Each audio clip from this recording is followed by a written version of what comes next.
stirring your mind with the giant chopsticks of truth, using the vortex method, the only true way to stimulate your thinking at the molecular level. Good morning. Welcome to the Daybreak Show. I am the Sultan. We'll get started. But first, Tanker Fuel coffee from the Spice Merchant in Wichita. Let's see how this goes. Nice. Nice. Strong.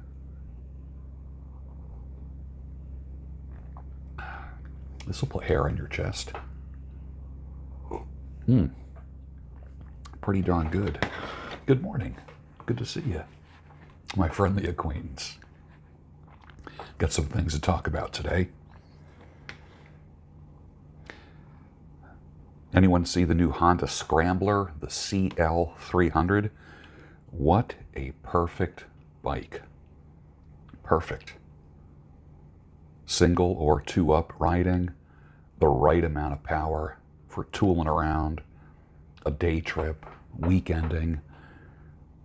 Who knows, maybe even some gravel road kind of stuff, motorcycle camping, without having the big touring stuff. A lot of times the big touring bikes, I had a big touring bike once, it's like riding a horse and packing a horse. There's something nice about a nimble, agile bike you can just get on, kickstart, and ride for a day. That's a lot of fun. The big YouTube business and hustle icons all have horrible track records with women. It's embarrassing watching them lose frame to their women. Seriously, if they read some of the most basic men's content, they can preserve their wealth and their sanity.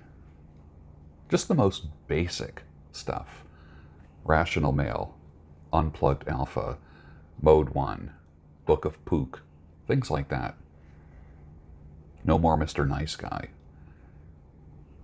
Kind of like the Dirty Dozen of the men's community to help a man walk a little bit taller, act a little bit more competently, save his ass in relationships and his bank account, and preserve his relationship with his children, and create options for himself.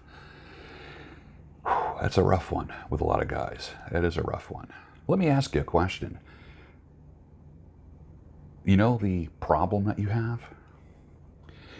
Is there a possibility that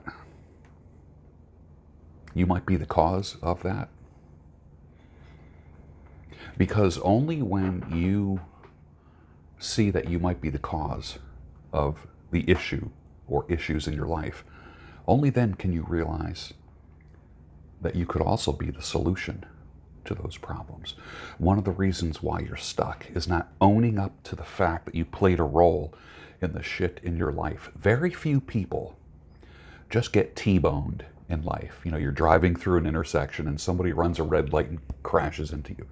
Let's take that analogy and just bring it into your life in general. Very few people just randomly get T-boned. What happens is we contribute issues to our major problems. We make bad choices. We kick the can down the road. We delay things like breaking up with the wrong people. We make bad decisions regarding women. As men, we make bad decisions. And then we blame the woman for being a 304. Dude, you chose that 304. You contributed to it. I always like to say the woman you marry is never the devil you divorce. And that's the case for most people. Everyone has the potential to mess up your life. Everybody in life, including the women you invite into your life, need to be vetted. I've said it takes anywhere from 2 months to 2 years for crazy to come out, or for extreme hypergamy to show. When I come out with my resource, I don't know if it's going to be an ebook or a booklet called The Minefield, things that a man needs to avoid in order to have a successful life. And I have about 40 items that every man needs to see, every man of any age needs to see regarding choosing a woman. For most men, the biggest pain, chaos, trauma, and trouble they've had in their life comes from making the wrong choices with women.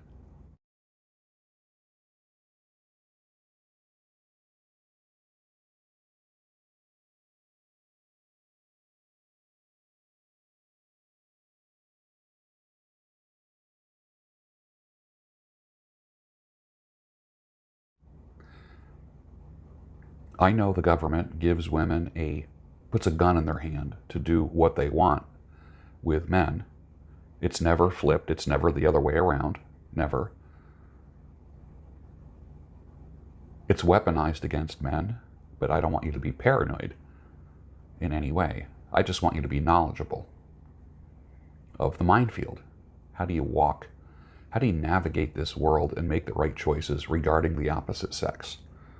You need to be educated, but without being bitter, because bitterness and anger can lead to some really stupid things in your life, and you can contribute to your own loneliness. There's some people that say, I'm happy by myself. I'm one of those guys. I'm happy by myself. I enjoy it. I don't want to sound like one of the typical 304s that says, I don't need a man, I want a man. And we tend to make fun of that. I don't want to be the male version of that. So how can I say, I don't need a woman, I want a woman, without sounding like a hypocrite or a weirdo? Have boundaries and respect for yourself, that's all. And don't get taken advantage of by anybody. Let's continue. There should be a dating site called Rode Hard and Put Away Wet. A lot of equestrians know that language. Rode hard and put away wet. I just can't. Let me put it this way, young fellas. It doesn't get any better as you get older. It doesn't get any better by itself unless you make a decision that it gets better. Unless you pursue excellence, and then excellence will make its way to you. I would challenge you to speak more of your victories than your losses. There's entire YouTube channels and social media sites that are born out of trouble and loss. Guy has a hard time, went through a bad divorce. His entire channel is about avoiding women. Okay? That's your experience. Things get ugly the minute two people hire lawyers, because lawyers always take the long way around everything. Very rarely do they take the direct approach. So, speaking of your losses, rather than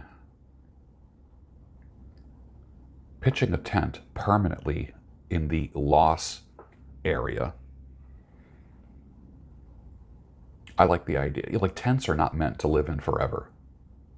Pitch a tent there, learn what you can, then get the hell out, rather than joining a community of people who've had losses and all they talk about is their losses and warning people about losses. There's a time and place to move on from that crap. Seriously. Otherwise, you can stay in this bitchy, bitter, angry mode. And there's people who say, I'm not angry, I'm just telling the truth. I'm like, dude, just look at your tone of voice. Look how you write. That is not the voice and the writing of a happy person. It's the voice and writing of a man acting like a woman. A bitchy woman. So stop it, dude. Just stop it. Stop it. There's a time and place to move on. Move forward. I posted a picture of me when I was 15. Called myself the top GB, not the top G. There's only one top G, but there's only one top GB. And these pics are almost 50 years apart. And the years fly by. Ask yourself, what would you do differently? Now, when I look back 50 years, I have a lot to think about that I would do differently. But let's just think about the new year. What would you do differently than what you did in 2022? Think about the year in front of you. This is the Daybreak show that's kicking off 2023. So what would I do differently? I would build a bigger table for men, a mastermind group dinner, not a conference. I would have a table set like a king. And I would be teaching and have guest speakers and candlesticks on the table and a large platter with a pig with an apple in its mouth and big dishes of vegetables and mashed potatoes and hearty food and wine being poured and men discussing things, and have that at the end of the day. But the focus of the day is a mastermind group discussing business, how to grow, how to get into shape, how to lose weight. Imagine an event like that, and then you stay at the hotel that night, so you're not driving home after having a glass of wine or a drink. So it would be a rented room in a hotel or an inn that has a 30-foot table, chairs around it, fit for men who want to improve, who will bring a notebook, take notes, listen to the speakers, ask questions, allow the mastermind to work amongst them. That's what I would do differently. That's what I would do differently.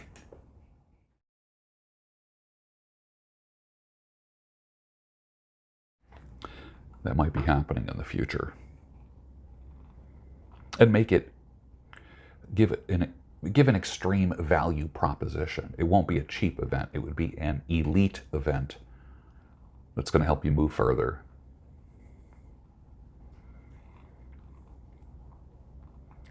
My message is evergreen. It helped men 20 years ago. It's going to help men 20 years from now. Guys, when you're going through shit, it always hurts at first, and it just hurts a little bit less. Just imagine looking down train tracks, okay? And the train tracks kind of converge in the distance. Picture somebody walking down the train tracks. Visually, what do you see the further that they go away? They get smaller and smaller and smaller and smaller and smaller. Someone walking away from you down train tracks. Problems are like that. If you resolve your issues, you don't stay in a place of pain and anger, because a lot of that is voluntary. You've heard me say, you can't control the amount of pain in your life, but you can control the suffering. Like mentally going somewhere where you're just always going to hurt. Sometimes you have to say, I'm not going there. I'm not doing that. I'm not thinking about her. I'm not thinking about what happened. I'm not thinking about the pain or failure in my life. I'm moving forward. If you don't make those kind of choices, you're choosing to suffer. I'm not minimizing your pain or mocking your pain. What I am is telling you that you are choosing to suffer. Pain is inevitable. Suffering is 100% voluntary. Back to the train tracks. Problems are like a person walking down the train tracks away from you. It gets smaller and smaller and smaller as time goes by. Things hurt or confuse less and less and less and less with time. The problem that a lot of people have is, I want the pain to go away and I want it gone now. That ain't going to happen. Pain teaches you patience. It will get less. It will decrease. It will hurt less and less as time goes on. You have to give things time. Time doesn't always heal, but time and the right decisions heals. Learn how to do things that don't make you feel bad. Don't keep going back to photographs and videos and sentimentalism. Sentimentalism is a trap for the average man. because we're sentimental about the wrong stuff. This is going to speak to some people. It's going to just fly over the heads of others. One fella says, my wife cheated and left me devastated. That was 21 years ago. I'm still alone and still in pain. Some things seem impossible to overcome. I'm not pathetic on the outside, but on the inside, I'm dead and I need relief. This started out an enjoyable episode to watch, but ended up being difficult. Yeah. Sometimes things hurt, you know. I'm not one who enjoys being a messenger of pain or darkness. I want people to have relief when they watch this channel. Maybe sometimes get a little bit uncomfortable because all growth happens outside your comfort zone. Another guy says about the same video, another unbelievable segment. I'm back and I'm grateful. Thank you for the emails and the help. So sometimes a morning video like this can be painful for some people. For some people, it can be motivating. For some people, it just flies over their head. I love that meme that says, if you are more fortunate than others, build a longer table, not a taller fence. That is slightly warm, fuzzy, feel-good-ish, but I agree. I'd rather have a bigger table than a taller fence. Would you care to join me?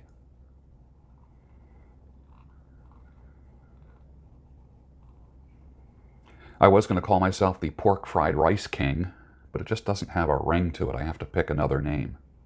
Of course, that's commenting on the liver king. One guy called himself the gizzard king. I always knew there was something just a little bit off about all that. And then that little bit off became a lot off. Liver king. All right.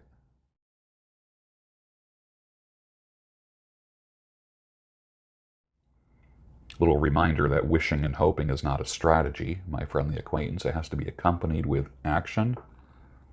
Hoping the pain will go away. Hoping that you'll succeed. Hoping that you'll make more money. Hoping that you'll find a good lady. There's got to be some action there. This is for some people who are self-employed. It's important to work on your business as much as working in your business. Marketing and sales needs to be about 20% of your efforts. I was talking to a guy yesterday about this. Whether it be Marketing Monday or built in 2 hours out of every workday, you need traffic, eyeballs, and a mechanism to close the sale once people come into the marketing funnel. Your marketing and promotion needs to be about 20% of what you do. So if you work a 5-day week, let's just pick a 5-day week. 1 full day needs to be dedicated to marketing and promotion. If you are not prepared or know how to do a full 8 to 10 hours of marketing and promotion, then do a couple hours of it every single day. Your business won't grow unless people give you money, unless you have a value proposition of some type and people give you money. You're never going to make money. All you do is take money. And how you take money is that you offer something of value. You know, the 3 levels of earning: man at work, men at work, money at work. Man at work: I do something, you give me money. There's an exchange of value and cash. Men at work is, I have 10 people who are working for me and I take a piece of that pie. The ultimate is your money at work. How does your money work? Well, investments, real estate, investing in business opportunities, that's money at work. Money multiplying, which is the highest, most noble, and most profitable way of being in business. Trading time for money is a hard way to make a living. It's one of the reasons why cutting hair, it's almost impossible, very difficult to make a good living doing it. You can survive doing it. A lot of people say, should I become a barber or a stylist? I'm like, well, be prepared to be let down financially, because it's a hard way to make a living, exchanging time for money. There's too many things that can come in between you and your money. Snow days, water main breaks, power goes down, pandemics, Too many things can come in between you and revenue. That is why you need to be more creative with your earning somehow, some way. Even if you opened up a barbershop or a salon and had 5 people working for you, you still have the same things that can come in between you and your money. So you went from man at work to men at work. I'm coming up with a new question in my business consulting that I do, and that is this: how can you make your business pandemic proof? 3 years ago, that was not a question. Now it's a question, since everything shut down and your government that loves you so much shut everything down. They broke your leg and then they gave you a crutch and said, see how much we care about you? Long story short, how can you pandemic proof your revenue? What can you do? When the next pandemic comes by, how is your income going to be guaranteed? Or are you going to go through the same bullshit that you did last time? What lessons have you learned in the past 2.5 to 3 years? Pandemic proof your business. If your coach is not talking to you about hard deadlines and accountability, guess what? You need a new coach. When you are working with somebody, you are not paying for a friend. You are paying someone to be a little bit of an asshole with you, put pressure on you that you would never put on yourself, to put pressure on you that no one else will do, to put pressure on you without hating you and not mocking you, to challenge you, to step up, work a little bit harder. So if your coach is not talking to you about the hard deadlines and accountability, give me a date. Give me a date. When do you want to get that done? And what steps will you take today to move you in the direction of that goal? If your coach is not talking to you about the hard deadlines and keeping you accountable, you need a new coach, period. The most memorable people in your life are the ones who can say you can do it, and I'm here if you need help. The most unmemorable and undesirable people are the ones who say, oh, you're a big pussy. Sure, it gets eyeballs and attention, but it's not helpful. You know, there's a whole movement, a trend in the men's community of men belittling one another, as if that's like a motivational thing. There's guys that are just putting each other down, making videos about it, entire channels about it. I don't want to go there. And then there's guys who kind of use this weird reverse psychology. Not a huge fan of, you don't get up at 4 o'clock because you're a big pussy. You know, like that kind of stuff. You don't work out. You need to stop being a weak piece of, you know, whatever. This kind of like berating people into action. Not a huge fan of it.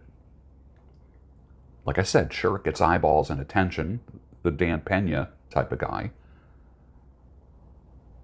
But is that really helpful?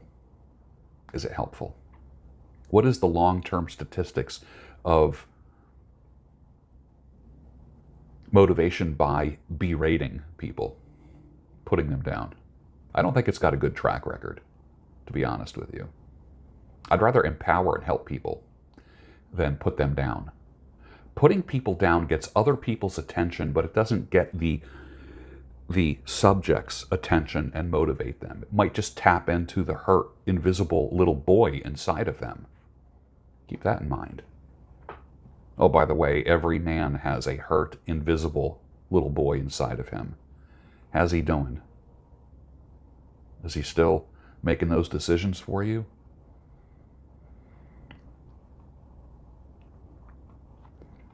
I am of the belief that no man should enter the ministry before 50 years old.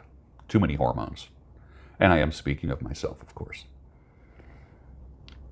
But I'm letting that spill over to men in general. I remember I wanted to be a priest up till about 12 or 13 years old. I really, really just loved the idea of service. Loved it. And then puberty hit. Hormones kicked in. And I'm like, that priest thing doesn't sound very attractive right now. And then I turned 60, and then I thought, you know what, that priesthood thing sounds pretty good right now. Not that I don't have any hormones anymore, but the gorilla is no longer in the driver's seat. Between theoretical, argumentative theology and hormones, no man should be allowed to stand behind the pulpit before age 50. Parachurch ministry or chaplaincy? Yeah, absolutely. But no shepherding, no pastoring, my opinion, until the gorilla is in the back seat. Seminaries should have a 45-year-old and older admission rule. There's some wisdom in that. You want to do some writing? Do some writing. You want to be a chaplain? You want to do some side ministry?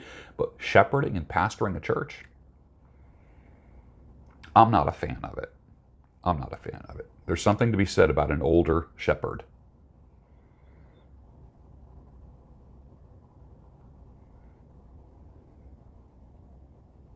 We attract what we are and what fits our story. So if we keep attracting and picking the same lady, different dress, time and time again, that might be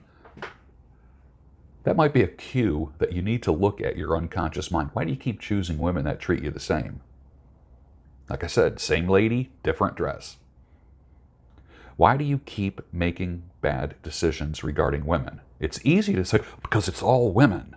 It's women's fault. They all think this way. Whatever. I'm not going down that road. I go down the road of responsibility. Women need to talk to women about how they treat men. I'm not here to tell you to stay away from women. I'm here to tell you make wise decisions. And watch your step while you're in the minefield. Lust has taken down many a man, even the mere potential of sex. Alan Roger Curry talked about the possibility of sex. It's a great, great concept. Even the mere potential of sex, money and power will corrupt a man. How to remain incorruptible is not a sexy topic, but it needs to be taught. Being incorruptible and visionary go hand in hand. You actually have to make being incorruptible a goal. Make it a goal. They go hand in hand. Positive vision for your future prevents corruption. How easy it is to be corrupted by money, sex, and power. Scripture talks about the love of money being the root of evil.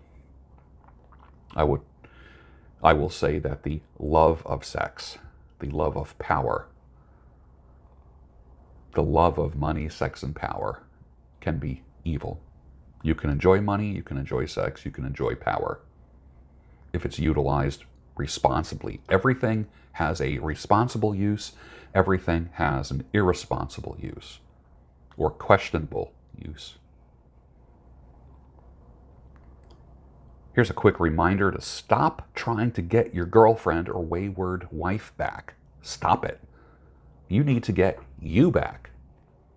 Send yourself flowers, bro.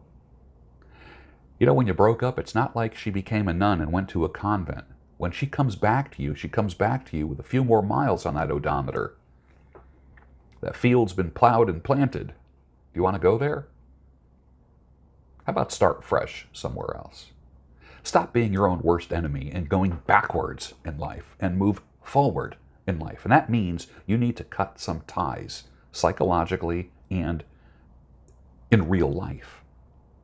Cut the cords. Have some individuation. And that's hard for a guy that's been part of a couple.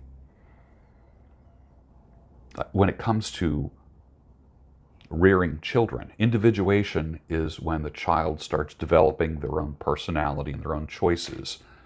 With people who are still living at home and mama's boys, it's hard to tell where the parent stops and the child or the offspring starts. That's why clean breaks need to be made. So if you had a relationship or a marriage that broke, the effects or the influence of that relationship needs to be cut. You're no longer part of the couple. But you continue to have the mind of a couple. Cut it. Cut it. Move forward. Be your own man. You're going to feel better about yourself. You're going to make more money. You're going to get in shape.